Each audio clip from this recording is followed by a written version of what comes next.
आज हम इस वीडियो में आपको चांद के बारे में बताने वाले हैं। चलिए फिर शुरू करते हैं। मून ये वही खगोलीय पिंड है जिसे हम हर रात आसमान में चमकते हुए देखते हैं। कभी ये हमें ठंडी चांदनी से सुकून देता है, कभी बच्चों की कहानियों में चंदा मामा बन जाता है। कवियों के लिए ये प्रेम और सौंदर्य का प्रतीक है और वैज्ञानिकों के लिए ये एक रहस्य। आज हम आपको समय की उस लंबी यात्रा पर लेके चलेंगे जहां इंसान ने चांद को देखा, समझा और अंततः उस पर कदम रखा। ये कहानी सिर्फ विज्ञान की नहीं, बल्कि इंसान के सपनों और हिम्मत की भी है। हजारों साल पहले, जब ना तो दूरबीन थी और ना ही अंतरिक्ष यान, तब भी इंसान रात के आकाश की ओर देखकर आश्चर्य करता था। भारत में ऋग्वेद में चांद को सोम कहा गया है, जिसे देवताओं का पेय माना जाता था। ग्रीक लोग चांद को देवी सेलेने कहते थे। रोमन सभ्यता में इसे लूना का नाम दिया गया। मिस्र, चीन और माया सभ्यता में भी चांद को देवी देवताओं और समय की गणना से जोड़ा गया। भारत के आर्यभट्ट जैसे प्राचीन खगोलविदों ने चांद की गति, ग्रहण और कलाओं को गणित से समझाने की कोशिश की। ये इंसान की पहली वैज्ञानिक जिज्ञासा थी, आकाश को सिर्फ विश्वास से नहीं बल्कि तर्क से समझना। 17वीं सदी में एक क्रांतिकारी घटना हुई। गैलीलियो गैलीली ने अपनी दूरबीन से पहली बार चांद की सतह को देखा। उसे पता चला कि ये गोल, चमकदार और चिकना नहीं है, बल्कि इसमें गड्ढे, घाटियां और पहाड़ हैं। ये खोज इंसान के लिए बड़ी थी, क्योंकि पहली बार ये साबित हुआ कि चांद भी पृथ्वी की तरह ठोस सतह वाला एक खगोलीय पिंड है।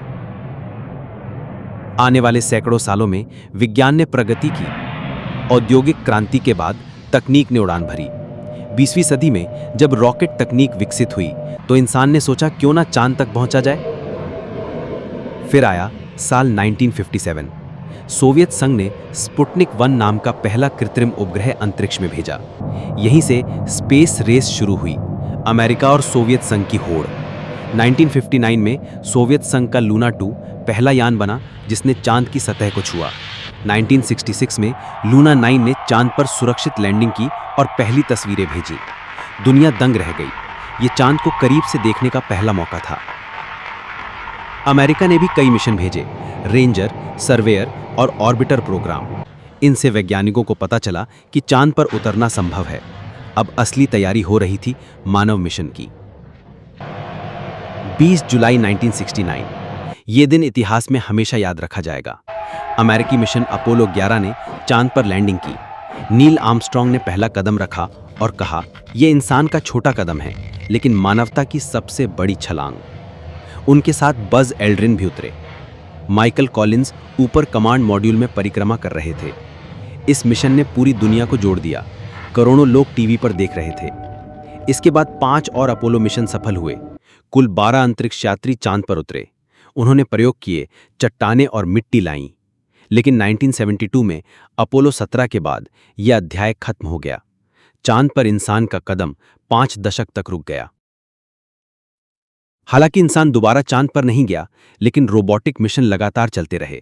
सोवियत लूना, अमेरिका के क्लेमेंटाइन और लूनर प्रोस्पेक्टर ने चांद की सतह की जानकारी दी। जापान का कगुया, चीन का चांग ई और यूरोप का स्मार्ट 1 मिशन नए नए रहस्य खोलते गए। सबसे महत्वपूर्ण खोज थी चांद के ध्रुवों पर बर्फ और पानी के संकेत। इसने भविष्य की कॉलोनी के सपनों को संभव बना दिया। चीन ने चांग ई 4 मिशन से इतिहास रच दिया। यह पहला यान था जो चांद के उस हिस्से पर उतरने में सफल हुआ जिसे हम धरती से कभी नहीं देख पाते हैं। भारत ने 2008 में चंद्रयान 1 भेजा। यही मिशन था जिसने चांद पर पानी की खोज की। पूरी दुनिया ने माना कि यह 21वीं सदी की सबसे बड़ी खोजों में से एक है। 2019 में चंद्रयान 2 ने चांद पर उतरने की कोशिश की। लैंडर सफलतापूर्वक उतर नहीं पाया, लेकिन ऑर्बिटर आज भी चांद की परिक्रमा कर रहा है और डेटा भेज रहा है। 2023 में चंद्रयान 3 ने भारत को इतिहास में अमर कर दिया। भारत पहला देश बना जिसने चांद के दक्षिणी ध्रुव पर सफल लैंडिंग की। विक्रम लैंडर और प्रज्ञान रोवर ने प्रयोग किए और नई जानकारी दी। अब भारत गगनयान मिशन पर काम कर रहा है ताकि भारतीय अंतरिक्ष यात्री अंतरिक्ष में जा सकें।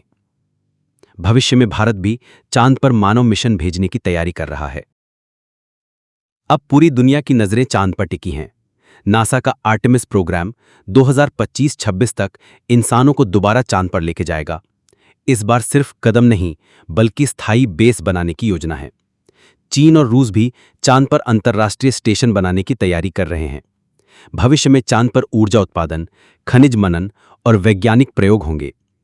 और शायद 2100 तक चांद पर कॉलोनियां होंगी, पर्यटक छुट्टियां मनाएंगे, बच्चे स्कूल में पढ़ेंगे और इंसान का दूसरा घर चांद होगा। चांद की ये यात्रा हमें ये सिखाती है कि इंसान की जिज्ञासा और हिम्मत असीम है। कभी इसे देवता माना गया, कभी प्रेम का प्रतीक, और आज ये विज्ञान और तकनीक की सबसे बड़ी प्रयोगशाला बन चुका है। आज जब हम रात के आसमान में चांद को देखते हैं तो ये सिर्फ एक चमकता गोला नहीं है, ये हमारी सभ्यता की कहानी है, सपनों से हकीकत तक का सफर। इंसान अगर सपने देखे और मेहनत करे तो आसमान भी उसकी पहुंच से बाहर नहीं। चांद इसका सबसे बड़ा प्रमाण है। ये वीडियो आपको कैसा लगा? कमेंट में जरूर बताएं।